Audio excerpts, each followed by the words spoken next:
Go ahead. Yeah. Yeah, so I am a mental health professional, and one of the things that I do a lot is I teach people how to like just basically calm back down. And some of this actually made sense when I was going through USA Wrestling coaching training, but it is pretty basic. And the point of it is that they try to get like parents and wrestlers to just stay calm, right?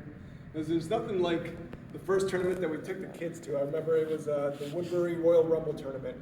And I didn't realize that it was a USA Wrestling tournament, and I signed all these new kids up for the tournament, and now they're going to go over there, and it's going to be a tough tournament. And I started looking at the little kids come in. I was like, that guy, that little kid right there eats other little kids. I've seen that little kid wrestle. Oh my gosh, he came to the wrong tournament, right?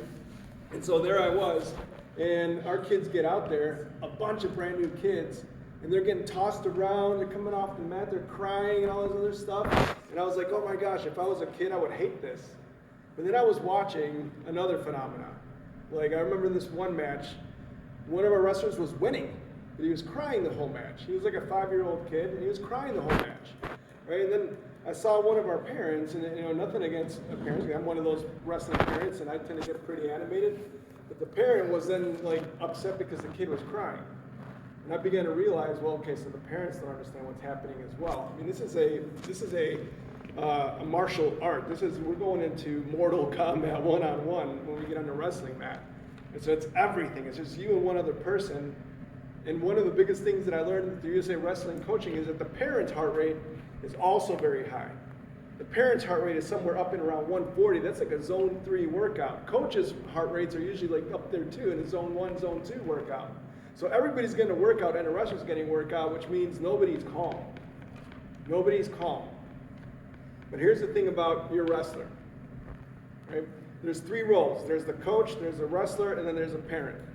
The wrestler needs to be calm. But these are little kids.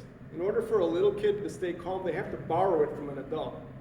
They have to borrow your neurons, is what we call it. So whatever your breathing is, they borrow it from you. Whatever your temperament is, they're borrowing it from you. Whatever they see in your face, they're going to borrow it from you.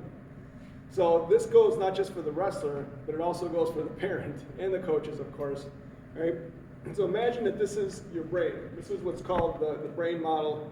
With our Dan Siegel came up with it. And this part is called the prefrontal cortex. That's the biggest part of the brain. When that's on, we could remember things like, hey, what's your favorite ice cream? What's your favorite pizza?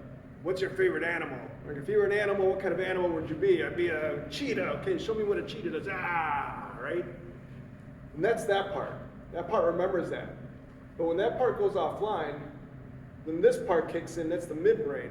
And it causes a lot of movement. So you see kids are nervous, right? In the edge of the wrestling mat, they're doing this, and they're moving, but they're not really warming up. They don't know what to do, right? That's because they're in their midbrain. And when they're in their midbrain, they have the memory of a goldfish. Hearing goes offline, peripheral vision goes offline, and that's when you see the little guy, the little gal getting out there, right? They go out to the wrestling mat, they're looking, and you got parents yelling. They can't hear what the parents are yelling. The parents are like, their faces are all red. Look at all these adults with their faces all red. It's kind of a scary sport. And then they get out there, and they can't hear what the ref is saying. The ref is pulling them to get on the line, and they're all stiff. And then the ref blows the whistle, and boom, they're on their back, and then they're like freaking out what just happened. They're standing up, and other kids getting their arm raised, and they walk off the mat, and you got parents like all upset, and they still can't hear you because they're in this part of their brain. So everything that we need to do is about getting your kid and yourself into this part of the brain. Because this part of the brain is calm. This part of the brain is warming up, is loosening up, gets out there on the mat. Yeah, I think I'm going to go right this time, right? And it's really calm. It's listening to the coach. Yeah, okay. Here's the whistle before the other kid has that quarter-second head start because they heard the whistle, their hearing is on, the peripheral vision is on. They can see the ref doing this with their hand, and they're moving faster, and they're feeling more confident. So some of those techniques, the most important technique to bring us back online, this is something I recommend for every wrestler, every parent, especially parents. Once you realize that your kid's getting ready to go out there, right? I saw a T-shirt at a wrestling tournament that said, there is no job like being a wrestling mom. And I recognize that because I've seen my wife's face too, and her heart, I could see the veins popping up and everything. I was like, oh, my kid's getting thrown around. It's about calming down. And the first thing that we could do is breathe. Just breathe. And if you breathe in all the way into your belly, have you ever taken in such a deep breath that it fills in, but you feel it in your back? Those kinds of breaths hit that vagal nervous system that goes from the back all the way to the back of your head and through the sides of your face and everything, not your jaw, but up here, your neck and everything, your shoulders. And when your vagal nervous system feels your breath, it realizes we must be calm, because you can't breathe in that deep from the lungs. That kind of breathing isn't helping you. Right? So now you learn to do that, and if you're going to be the parent or the coach out there, when you're looking at the kid, you're looking at my, all right, just want to take a deep breath. All the way to your belly. Do another one. All right, what's your favorite pizza? I like pepperoni pizza. Food automatically engages the prefrontal cortex. It makes us salivate. It puts us back online. Breathing, food. When you're thinking about food, what's your favorite animal? What's 3 plus 3? Math, all those kinds of things bring us to the bigger part of the brain. What's your favorite color? Another way to breathe that I like to teach is you take the finger, and this is something that's better for like after the wrestling match, right? After the wrestling match, what you want to do is you want to get your wrestler moving around a little bit more. The wrestling match isn't over until they've brought that heart rate a little bit down, but they're amped up, right? And coming off the mat, and you're pulling them off to the side to talk about what they just did after the coach just got done talking, and that's not going to work. What's going to work is you tell your kid to go run around the sides of the wrestling mats once or twice, and then they come back. All right, now I want you to breathe. All right, breathe. Just put your finger right here and breathe up. And exhale. Do that up each finger once. On both hands. And what's going to happen is their hands are going to tickle. You're going to see your kid go, that tickles, that feels funny, right? My hands are splotchy. Yeah, that's because now you got blood back out to your fingertips and your toes, which means that this part of your brain is back online.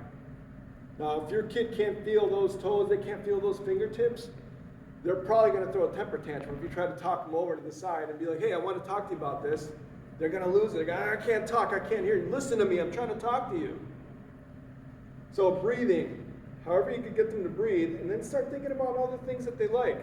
What's your first move going to be out there? I'm going to do a blast double. Okay, all right, you're going to go out there and do a blast double. All right, get out there, toe the line, and watch them do a blast double. For parents, I'm going to say that your number one job is to be a fan. While they're out on the mat, just be a great fan, right? Don't be the one that's turning all red. You can sit there and go, oh my gosh, right? And your heart rate's going, you're like, I can't watch this anymore, right? I watch my kids wrestle, and sometimes I'm like, oh, geez, he's wrestling a felon. Oh, God. You know, they come off the mat, I'm like, oh, I'm glad that's over, right? But I have to stay calm, because I also realize that when my kid looks at me, if I'm not calm, they're not going to be calm. So I have to be calm. Hey, I'm your biggest fan. That was outstanding. That's all you say. You don't talk about wrestling moves. Let the coach do that. You just, I'm your biggest fan. Remember, your kid's getting up when no other kid's getting up, and they're going to go out there. They're going to weigh in and do something that no other kid is doing that morning, and then they're going to get off the mat before first kid's up and hasn't even brushed their teeth, and they're already playing with a video game. Your kid's already wrestled 3 or 4 matches. They're a champion already. So be their biggest fan, because they're a champ. The other thing that a parent needs to remember is that you are their surrogate nervous system. So you need to teach them how to use their nervous system by you breathing too.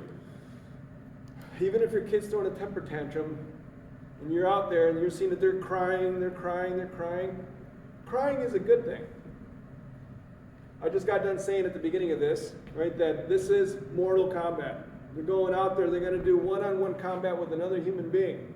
I mean, they're going to be friends after. It's not going to be like that, right? But you know, nobody's going to get that hurt, right? So, going to get out there. They're going to come off the mat, right? Crying in a little body is one way to get all that cortisol out. So if your kid starts crying, that's a good thing. Hey, get it out, because it's either that or urinate or sweat. And your kid probably didn't wrestle long enough to sweat it all out, like a older kid might.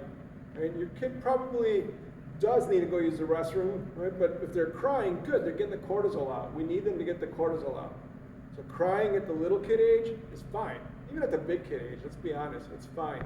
It's better that than they pee themselves, to be honest with you. So breathing, getting that system regulated again, coming back into that prefrontal cortex. They look at the parent says, I'm your biggest fan. They smile at you smile at them, and they're ready for the next match. And I will say this, when I was a coach,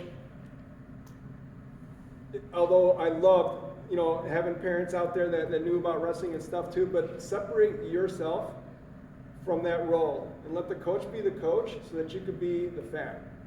And then that you could do your job better as being the parent, being the fan, and then helping your kid regulate. But remember, they're going to borrow everything that they're going to learn from you. So if you heard nothing else, breathe. Breathe, breathe, breathe. Get back into that prefrontal cortex, and now we can relate to each other. Cool?